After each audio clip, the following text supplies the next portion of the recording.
안녕하세요. 새벽이에요. 오늘도 들러주셔서 감사합니다. 따뜻한 옛 이야기 한 자락 들으시며 잠시 쉬어가세요. 옛날 옛적 어느 시골 마을에 구두쇠에다 입까지 독한 노씨 부인이라는 여인이 살았다. 이 노씨 부인으로 말할 것 같으면 어찌나 짠순이었는지 밥상에 배추김치 하나로 보름을 버티고 된장은 꼭 2번은 우려 먹었다. 첫날은 진하게, 둘째 날은 물을 더 부어 된장 물국이라 부르며 먹었다. 옷은 말할 것도 없었다. 겨드랑이에 구멍 나면 소매에서 덧대고 소매가 해지면 치마폭 찢어 꿰매 입었다. 이 정도면 그냥 짠 게 아니라 삭힌 짠지 수준이었다. 입은 더 지독한 여인이라 노씨 부인의 흉흉한 소문은 장터며 우물가며 안 간 데가 없었다. 남편도 2손 2발 다 들었고 말리다가 지쳐서 이젠 고개도 안 들었다. 아이고, 나는 더는 말리지도 못하겠다. 그냥 내 복이 그릇째 비었지 뭐. 노씨 부인에게는 외동아들 하나가 있었는데 성품은 착하고 얼굴도 반듯했지만 26이 되도록 장가를 못 갔다. 혼처가 들어오긴커녕 중매쟁이들도 이 집 얘기만 나오면 손을 휘휘 내저으며 고개를 절레절레 흔들었다. 누가 그런 독한 시어미 밑에 들어가겠어? 어미가 독종이라 사흘 살면 이 빠진다 하더라. 그런데 이 마을은 그 노씨 부인 못지않게 마을에서 이름난 별종 처녀가 또 하나 있었으니 그 이름 분이라 했다. 분이는 품팔이를 하던 홀아버지가 남의 집 지붕을 고치다 발을 헛디뎌 세상을 떠난 뒤 낡은 집에 홀로 살아가는 처녀였다. 헌데 이 처녀가 워낙 별종이라 혼기가 꽉 찼건만 단 한 사람도 분이를 며느리로 들이려는 집이 없었다. 수다스럽고 게으른 데다 먹을 것만 보이면 눈이 뒤집히고 동네 일에 오지랖 넓은 주책바가지였다. 게다가 뭐든 줍고 모아 쌓아두는 버릇까지 있었으니 엉뚱하고도 골 때리는 처녀라는 말이 따랐다. 이러니 아무리 장가 못 간 노총각이라 해도 혼처 자리에 앉아보기도 전에 어른네들이 손사래를 치며 고개를 저었다. 절대 안 돼. 우리 집은 말 많은 며느리는 딱 질색이야. 게을러 터진 며느리는 들이느니 말지. 밥상머리에서 방귀 뀌는 며느리랑 어떻게 한 지붕에 살겠냐? 그러던 어느 날이었다. 장터 한켠. 분이가 입안 가득 강정을 입에 물고는 느릿느릿 걸음을 옮기다 중매쟁이들 수군대는 소리를 엿들었다. 아니, 노씨 그 집 아들이 인물도 좋고 참 착한디 그 독한 어미 때문에 장가를 못 간 거 아니여? 뼛속까지 독종이라 며느리 하나 들이기가 하늘의 별따기라니까. 그 얘기를 듣던 분이가 중매쟁이 앞으로 슬며시 다가서며 입을 뗐다. 그 집 아드님. 키도 훤칠하니 선비같이 생긴 그 총각. 맞쥬? 지가 그 집으로 시집 가면 안 될까요? 사람은 순해 보이고 인물도 잘났던디. 중매쟁이는 입에 물던 쥐포를 그대로 삼킬 뻔하며 외쳤다. 아이고 참말로 그 짠순이 집에 시집을 가겄다고? 밥만 보면 눈 뒤집히는 네가 쌀을 땅에 묻어놨다가 몰래 꺼내 먹는 집에? 그 집은 하루만 버텨도 용하단 소리 듣는다니까. 하지만 분이는 태연하게 웃으며 말했다. 아이고, 그런 걱정일랑 붙들어 매셔요. 구두쇠 시어머니? 괜찮아요. 밥만 굶기지만 않으면 됐죠 뭐. 말이 독하다고요? 그것도 걱정 마셔요. 독한 말은 한 귀로 듣고 한 귀로 흘리면 귓구멍도 안 막히고 좋죠 뭐. 지는 시집만 가면 장땡이구만요. 이 얘기를 전해 들은 마을 사람들은 말문이 막혔다. 뭐라고? 분이가 노시집으로 시집을 간다고? 아휴, 한바탕 난리가 나겠구만. 하지만 정작 분이가 어떤 아가씨인 줄 꿈에도 몰랐던 노씨 부인은 시집 오겠다는 계집이 있다는 말에 두 눈이 번쩍 떠졌다. 대쪽 같은 성미에 남의 말은 콩으로 매주를 쓴다 해도 안 듣는 사람인지라 분이에 대한 소문 따위는 들을 생각도 없었다. 그저 시집 올 처자가 있다는 말 한마디에 얼씨구 좋다며 입꼬리를 올리더니 혼잣말로 중얼거렸다. 허허, 오겄다는 처자가 있을 적에 잡아야지. 더 늙으면 내 아들 등에 명태라도 매달아 팔아야 쓰겄다잉. 그 길로 노씨 부인은 분이 얼굴 보기도 전에 혼인을 성사시켜버렸다. 이렇게 하여 조선 제1의 독한 시어머니와 조선 제1의 별난 며느리 사이에 웃지 못할 한지붕 전쟁이 벌어지게 된 것이었다. 한낮 해가 중천에 떠있을 무렵 노씨 부인네 초가집 앞에 정체모를 그림자가 슬그머니 다가들었다. 해진 집신을 바닥에 질질 끌며 분이가 초가집 대문 앞에 멈춰섰다. 품엔 작은 보따리, 한 손엔 커다란 가래떡, 그리고 입엔 떡이 한가득 들어차 있었다. 초가마당 평상 위, 노씨 부인과 남편, 아들 금동이는 막 밥상을 앞에 두고 앉아 있었다. 금동이의 손이 밥 한 수를 뜨려는 찰나. 쾅! 대문이 분이의 발길을 밀리며 벌컥 열리더니 성큼성큼 마당으로 들어섰다. 그 소리에 밥상 앞에 앉아있던 노씨 부인과 남편, 금동이가 일제히 고개를 획 돌려 대문 쪽을 바라보았다. 분이의 모습은 실로 압도적이었다. 몸에 작아 꼭 끼는 낡은 저고리와 치마, 통통하게 오른 살집, 그리고 입 안에서는 여전히 떡이 오물오물 씹히고 있었다. 노씨 부인이 눈을 가늘게 뜨며 중얼거렸다. 아니, 꼴이 저게 뭐여? 남편은 눈을 질끈 감더니 조용히 속삭였다. 떡을 문 채 대문을 발로 차고 들어오는 며느리는 또 처음 보는구먼. 에휴, 안 그래도 시끄러운 집에 불덩이가 굴러 들어온겨. 그 순간 분이가 떡을 꿀꺽 삼켰다. 손등으로 입을 쓱 닫고는 옷고름에 손을 쓱쓱 문질렀다. 인사드려요. 오늘부로 이 집 며느리가 된 분이라고 해요. 노씨 부인은 침을 꿀꺽 삼켰다. 그 입에서 한숨인지 체념인지 모를 소리가 새어나왔다. 절에서 시집을 못 간겨. 그냥 못 간 게 아니구먼. 금동이는 그 모습을 멀뚱히 보다가 속으로 중얼거렸다. 그냥 혼자 사는 게 나았을지도 모르겠다. 그때 분이는 평상에 차려진 밥상을 보더니 두 눈이 반짝였다. 어머, 점심도 못 먹고 왔는디. 저 온다고 밥상 차려놓으신 거 맞죠? 어머님, 숟가락 하나 더 주셔요. 배가 고파서 말할 힘이 하나도 없구만요. 노씨 부인이 눈을 부릅떴다. 그 목소리는 평소보다 한 톤 높았다. 떡을 꾸역꾸역 먹고 들어왔으면 됐지. 밥까지 퍼묻겠단 말이냐? 네 몸을 보아하니 오늘 하루는 굶어야 살이 말을 좀 들을겨. 분이는 눈을 동그랗게 뜨고 대꾸했다. 아이고, 어머님도 참 웃기는 말씀을 다 하시고. 떡이 어찌 밥이 되남요? 그건 그저 입이 심심할 적에 조금씩 씹어 넘기는 거죠. 남편은 킥 하고 헛기침만 했다. 금동은 애써 웃음을 참으며 밥상만 내려다봤다. 그때 분이가 손가락으로 반찬을 하나 집었다. 어머머, 이거 고추장아찌네요? 요런 게 입맛 돌게 한다니까. 간장에 삭혀 까매진 고추 하나를 덥석 베어문 그 순간 아!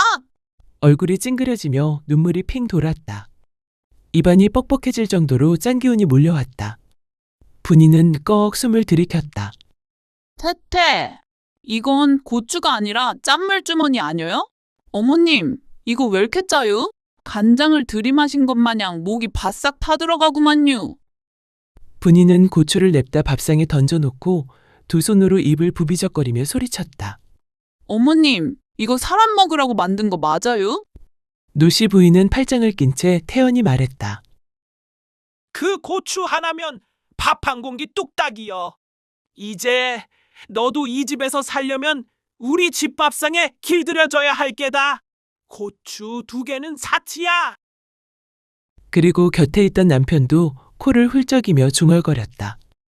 그 고추 된장에 3번, 간장 4번에 몇 달 묵혀서 짠물 잘 들인 건디. 이걸 먹고 배기는 사람이 있나 어디? 이 집에 시집 온 너도 참 불쌍하다. 금동은 속으로 중얼거렸다. 어머니 하나로도 벅찼는디 내처라는 여인도 만만치 않구만. 이놈의 집구석. 새벽녘에 도망이라도 가야 쓰겄다. 그날 저녁 하루 종일 떠들썩한 집안이 겨우 조용해졌다. 방으로 들어온 금동이는 눈이 휘둥그레졌다. 아니, 꼴이 그게 뭐요? 분이가 얼굴에 연지곤지를 찍고 입술은 쥐잡아 먹듯 새빨갛게 칠한 채 호롱불 앞에 수줍게 앉아 있었던 것이다. 분이는 눈을 깜빡이며 씩 웃었다. 혼례도 없이 시집 와서 첫날 밤 같지가 않잖아요. 그래서 모양 좀 내봤는디? 어때요? 금동이는 얼굴이 벌개져 어쩔 줄 몰라 하며 헛기침만 했다. 허허, 그게 나 원참. 아이고, 우리 서방님은 보기엔 사내 대장부 같으신디. 수줍음은 또 많으신가 보? 분이는 까르르 웃더니 자리에서 벌떡 일어나 부엌으로 사라졌다. 잠시 뒤 두 손에 술상을 들고 들어왔다. 빈손으로 시집드는 건 예의가 아니잖아요. 장 터서 술 한 대병 사왔구만요. 안주라곤 마땅치 않아갖고 어머님 몰래 밭두렁서 무 하나 뽑아다가 나물 무쳐 마슈. 서방님, 얼른 한 잔 받으셔요. 금동이는 난감했지만 붉어진 분이의 얼굴에 눌려 마지못해 잔을 들이켰다. 허허, 참말로 속이 다 타들어가는구먼. 분이가 희죽 웃으며 금동이 잔을 다시 채웠다. 어머머, 속 타셨나봐요. 이젠 저도 한 잔 주셔요. 금동이는 하는 수 없이 분이의 잔에도 술을 따랐다. 분이는 잔을 들고 킁킁 냄새를 맡더니 코를 찡그렸다. 이게 뭔 맛이래요? 술이 원래 이렇게 써요? 지는 술이란 걸 처음 마셔봐서. 에이, 그래도 들이켜야지. 꿀꺽. 순간 분이는 얼굴을 찡그리며 콜록콜록 기침을 했다. 이거 약보다 더 쓰구만요. 혀가 얼얼하고 속에서 불났슈. 금동이가 놀라 잔을 내려놓으려는 순간 분이는 그대로 고개를 떨구더니 쿵! 결국 그 자리에서 퍽 쓰러지듯 기절해버렸다. 금동은 눈이 휘둥그레졌다. 자는 거야? 아님, 술 한 잔에 기절을 했나? 조심스레 귀를 가져다 대니 분이의 코끝에서 가느다란 코 고는 소리가 흘러나왔다. 금동은 멍하니 분이를 내려다보다가 볼에 연지곤지를 찍고 잠든 얼굴을 보자 피식 웃음이 터졌다. 어딘지 우스꽝스러우면서도 묘하게 귀여워 보였던 것이다. 허나 이내 머리를 감싸지며 한숨을 쉬었다. 허참, 이 여자랑 평생을 살아갈 생각하니 벌써부터 머리가 지끈거리는구만. 허나 이 집에 시집올 며느리는 분이 하나뿐이겠지. 아이고, 내 팔자야. 호롱불은 깜빡깜빡 방 안을 비추고 있었다. 첫날 밤은 이렇게 허망하게 끝나버렸다. 다음 날 아침, 벌써 해가 중천에 떠올랐건만 분이는 여전히 일어날 생각이 없었다. 보자 하던 노씨 부인이 끝내 참지 못하고 안방 문을 벌컥 열었다. 아니, 며느리라는 애가 첫날 아침부터 늦잠이라니. 세상에 이런 법이 어디 있냐? 아침상 차려서 안방에 내올 생각은 안 하고 이 시각이 되도록 자빠져 자고 있으니 원. 그제야 분이가 눈을 비비며 몸을 일으켰다. 어머님, 미리 말씀 못 드려서 죄송하구만요. 지는 잠은 넉넉히 자야 쓰는디. 해가 중천은 넘어야 눈이 떠지거든요. 뭐라고? 그럼 대체 뭐 하려고 시집 왔냐? 그거야. 서방님이 잘생겨서 왔지요. 흐흐. 노씨 부인은 두 손을 허리에 얹고는 혀를 끌끌 찼다. 아이고, 별나다 별나. 저런 걸 며느리라고 데려왔다니 원. 호강에 겨워 요강에 똥 싸는 소리하고 자빠졌네. 참말로. 한참이 지나 실컷 자고 난 분이가 배를 움켜쥔 채 노씨 부인 앞에서 어리광 섞인 소리로 말했다. 어머님, 자고 일어났더니 허기 가져서 그런디. 밥 좀 주셔요. 노씨 부인은 눈을 치켜뜨며 소리쳤다.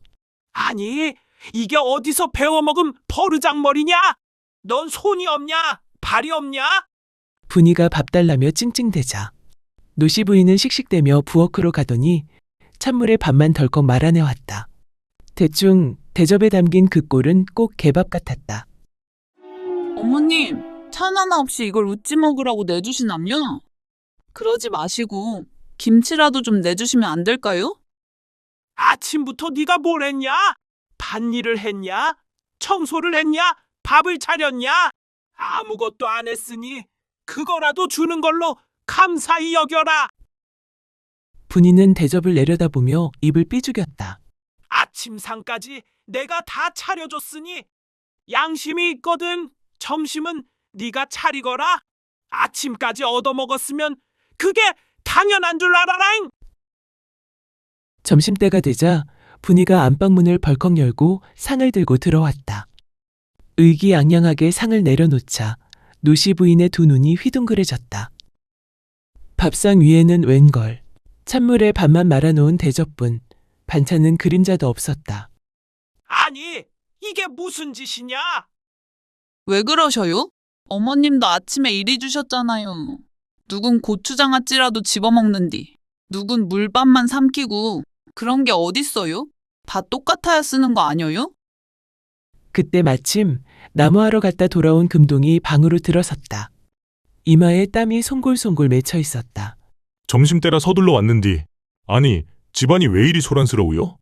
노씨 부인은 화가 잔뜩 난 채 물에만 그릇을 덜컥 집어 흔들며 외쳤다. 이것 좀 봐라. 나더러 물밥이나 먹으란다.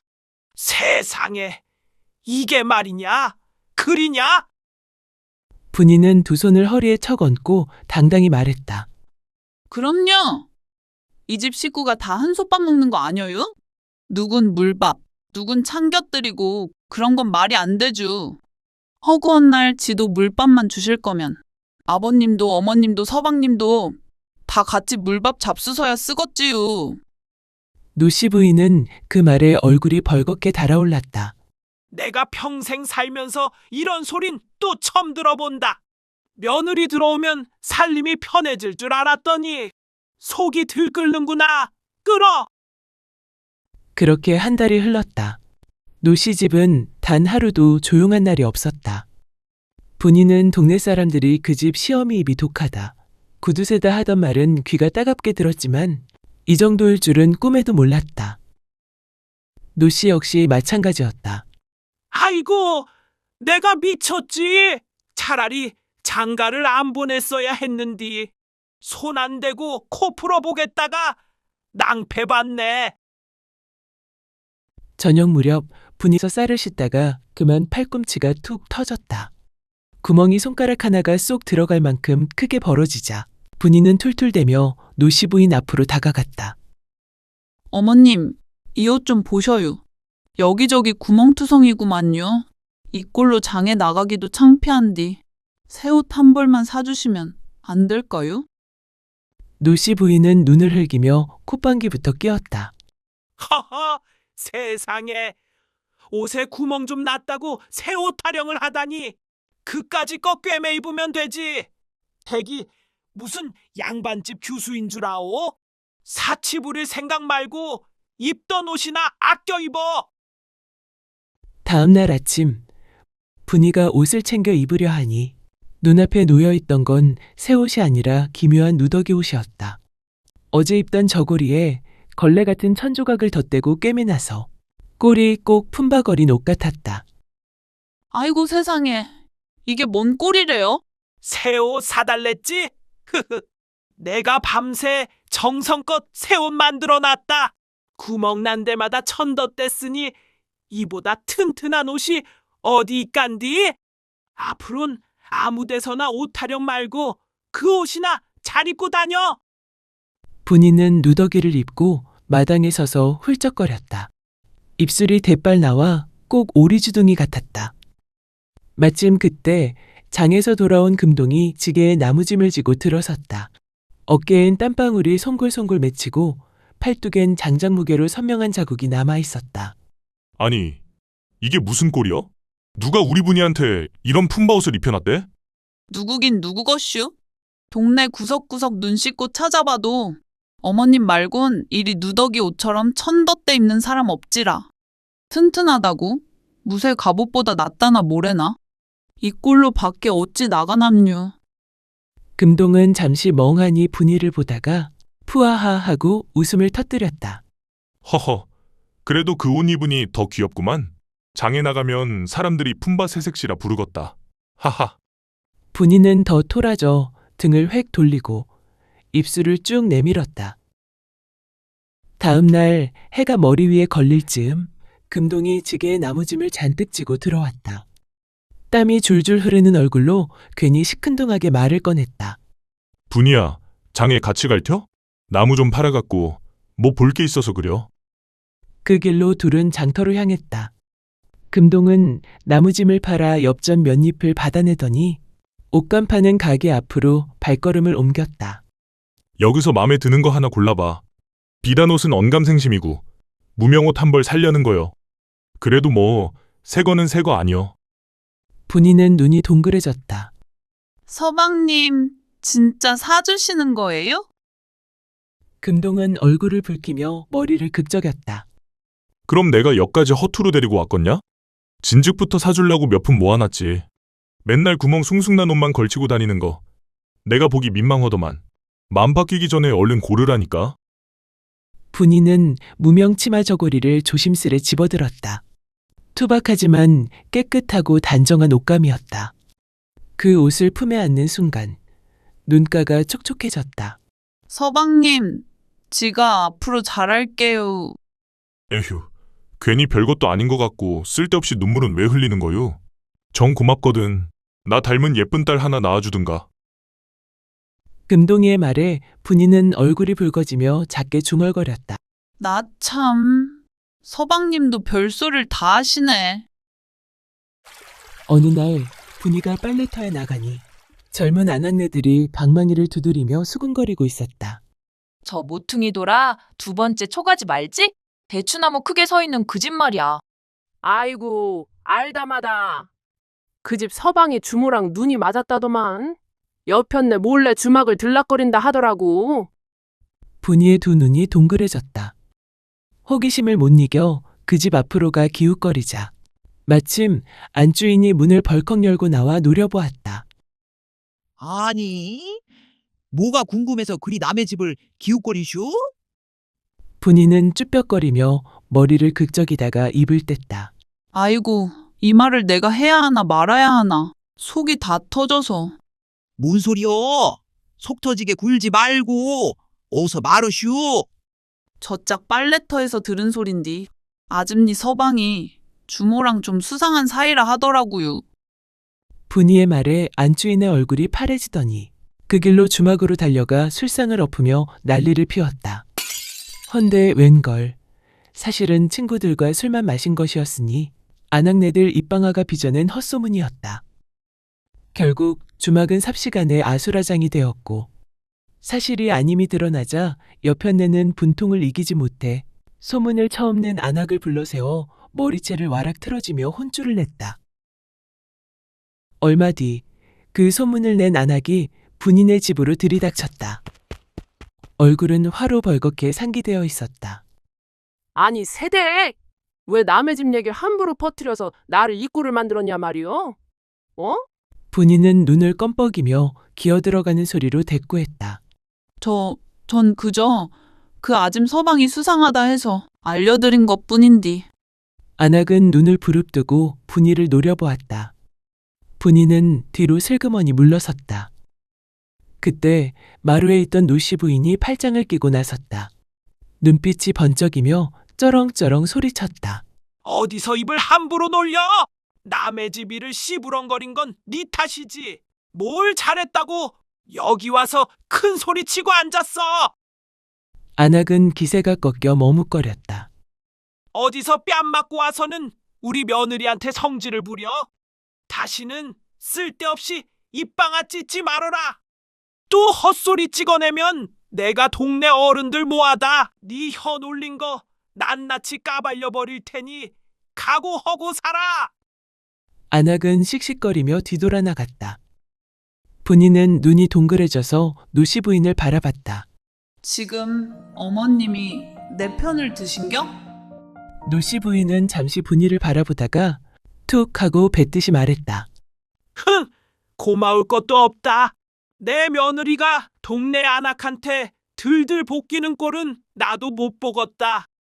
말은 퉁명스러웠지만 그날 이후 분이와 노씨 부인 사이엔 어딘가 모르게 미묘한 따뜻함이 스며들기 시작했다. 한낮 햇볕이 내리쬐는 초가마당. 노씨 부인이 부엌 앞에서 분이를 불렀다.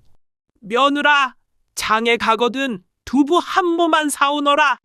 괜히 딴짓하지 말고 꼭 두부만. 알겠냐? 알겠구만요. 두부 한 모. 요것만 사오면 되죠. 분이는 장바구니를 들고 장터로 향했다. 허나 두부 좌판은 힐끔 보기만 하고는 그대로 지나쳤다. 분이의 눈이 멈춰선 곳은 장터 구석에 쌓인 고물 좌판이었다. 머리 희끗한 영감이 낡은 그릇, 헌책, 발엔 옷까지, 이 빠진 술병까지 쭉 늘어놓고 있었다. 색은 다 너덜너덜해도 글씨는 멀쩡하네. 이 치마는 꼬질꼬질해도 아직은 걸칠 수 있겠구만. 분이는 이것저것 들추고 만지고 냄새까지 맡아보며 정신을 빼앗겼다. 그 사이 두부 한 모 사오라는 심부름은 까맣게 잊은 채였다. 영감님, 이 그릇은 너무 낡아서 반찬 담기도 민망하것쇼. 이 책은 장판에 깔아도 안 쓸 판이고 이 술병은 또 이가 나갔네. 이런 건 아무도 안 집어갈 거 아니여요. 저 주시면 고맙겠네요. 그러다 주인 영감이 성이 나서 버럭 소리쳤다. 허참! 살 것도 아니면서 만지고 흔들고! 이 세댁! 입이 보통이 아니구만! 나 이 옆에 서 있자니 귀에서 피가 날 지경이야! 차라리 몽땅 싸가슈! 대신 다시는 오질 말게나! 영감님, 그럼 거저 좀 주셔요. 집안 꾸미기에 딱이겠구만요. 그리하여 분이는 보따리에 그릇이니 책이니 술병이니 잔뜩 챙겨 집으로 돌아왔다. 집에 들어서자마자 노씨 부인의 고성이 쏟아졌다. 아니, 두부 한 모 사오라 했는데 나간 지가 언젠데 이제야 와. 사오라는 두부는 간데 없고 또 고물덩이만 한 보따리 안고 왔구먼. 내가 너 때문에 미쳐야 쓰겄다. 미쳐! 분이는 머쓱하게 보따리를 풀어보였다. 낡은 책, 잎 빠진 술병, 쓸모없어 보이는 것들 뿐이었다. 허! 책은 또 뭐 한다고 들고 오냐? 그거 본다고 쌀이 나오냐? 은전이 생기냐? 그때 방 안에서 시아버지가 기침을 하며 나왔다. 하하, 밥은 안 돼도 책은 사람의 마음을 살찌우는 법이지. 언젠간 쓰일 때가 있지 않겠소? 팔자에도 없는 선비 흉내는 지겹지도 않으셔? 밭일은 안 하고 책만 보다니 이젠 며느리까지 닮아 고물만 긁어 모으네. 도대체 저딴 걸 어디다 쓰자는 게요? 아버님은 책 좋아하시니? 보시면 기뻐하실 줄 알았구만요. 아버님, 지 잘했죠? 시아버지는 낡은 책을 받아들고 눈이 반짝였다. 하하, 그래도 날 생각해 주는 건 며느리뿐이구먼. 쓸모없어 보이는 것도 보는 눈만 있으면 귀한 법이지. 분이는 어깨를 으쓱하며 웃었고 노씨 부인은 혀를 끌끌 차며 돌아섰다. 그러다 분이가 보따리에서 술병을 꺼내자 노씨 부인이 코웃음을 쳤다. 이 빠진 술병을 어디다 쓰자는 거냐? 물도 못 담겠구만. 아버님 술 좋아하시니 혹 맘에 드실까 해서 가지고 왔는디. 시아버지는 술병을 받아들고 빛바랜 무늬와 색을 유심히 살폈다. 그러다 두 눈이 번쩍 뜨였다.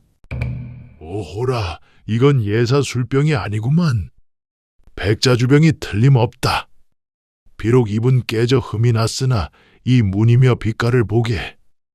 궁가에서 쓰던 물건이 이런 꼴로 흘러나왔구먼. 고작 이 빠진 술병에 또 호들갑이여.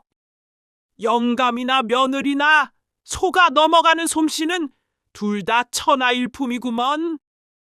분이는 그저 빙긋 웃으며 시아버지를 바라봤다. 그저 고물이려니 했던 술병이 귀한 물건이란 말을 듣고 괜스레 어깨가 으쓱해졌다. 분이가 시집 온 지도 어느덧 한 해가 흘렀다. 그 집안의 조용한 날은 단 하루도 없었다. 아침이면 노씨 부인의 잔소리가 천둥처럼 터지고 분이는 매번 눈을 껌뻑이며 엉뚱한 말로 받아치곤 했다. 금동은 그 옆에서 고개를 절레절레 흔들면서도 몰래 분이 편을 들어주다 어머니한테 호되게 혼나기도 했다. 허나 그 속에 정이 스며들어 있었다. 노씨 부인도 말로는 왼수 같은 며느리라 하면서 밤이면 분이 목 반찬을 더 챙겨두곤 했고, 분이는 또 괜히 투덜거리면서도 아침 일찍 일어나 어머니의 바느질을 거들었다. 시아버지는 책을 보다가도 분이의 엉뚱한 제잘거림에 배를 잡고 웃는 날이 많아졌다. 그 집에선 어느새 옛날보다 웃음이 더 자주 터져나왔다. 그러던 어느 날이었다. 분이가 점심상 앞에 앉아 입맛이 땡긴다며 밥을 3그릇이나 비워내더니 갑자기 부엌으로 달려가 얼굴을 싸지고 토해버린 것이다. 아니, 그러게 밥을 3공기나 허겁지겁 먹더라니. 분이는 얼굴이 벌겋게 달아올라 고개를 저었다. 그 모습을 본 노씨 부인이 입술을 꾹 깨물더니 허겁지겁 밖으로 달려가 이웃 안악을 불러왔다. 잠시 뒤 동네에서 의원 못지않게 맥 짚는 솜씨로 소문난 안악이 들어섰다. 맥이 동동 뜨는 게 예사롭지 않네. 얼굴빛도 밝았고 입맛도 부쩍 당긴다 했지? 분이는 부끄럽게 고개를 끄덕였다. 의원 부를 것도 없겠구먼. 이건 탈이 아니여, 복이여, 복. 축하하구만. 세대 각이 가졌소. 노씨 부인은 분이 손을 꼭 잡았다. 늘 투덜대던 얼굴 대신 눈가에 이슬이 맺혀 있었다. 에구, 이제 진짜 식구가 되는 거구먼. 내가 괜히 잔소리만 했네. 분이는 훌쩍이며 고개를 끄덕였다. 눈보라가 거세게 몰아치던 한겨울. 드디어 분이는 금동을 꼭 빼닮은 예쁜 딸아이를 품에 안았다. 통통한 볼에 까만 눈망울이 반짝이는 아이였다. 허허, 우리 분이 닮은 줄 알았더니 나랑 꼭 닮았구먼. 에그, 며느라 고생 많았다. 내가 며느리 복은 크게 얻었구만. 집사람 복은 영 없었어도 아니, 이 영감탱이가 또 입방정을 떨고 있네. 나 참 웃겨서 원. 암튼 새 식구 덕분에 집안이 훤해졌구만. 앞으론 내가 잔소리 좀 줄여야 쓰겄다. 안 그러냐? 우리 딸, 너는 엄마처럼 엉뚱하지 말고 아버지 닮아 우지커니 자라야 쓰겄다. 그날 밤 초가집 안에는 아기 울음소리와 식구들의 웃음소리가 뒤섞여 흘러나왔다. 조용한 날은 여전히 없었지만 그만큼 따뜻한 정과 웃음으로 가득한 집이 되어 있었다. 그리고 분이는 비로소 이 집의 진짜 며느리이자 어머니로 자리 잡았다.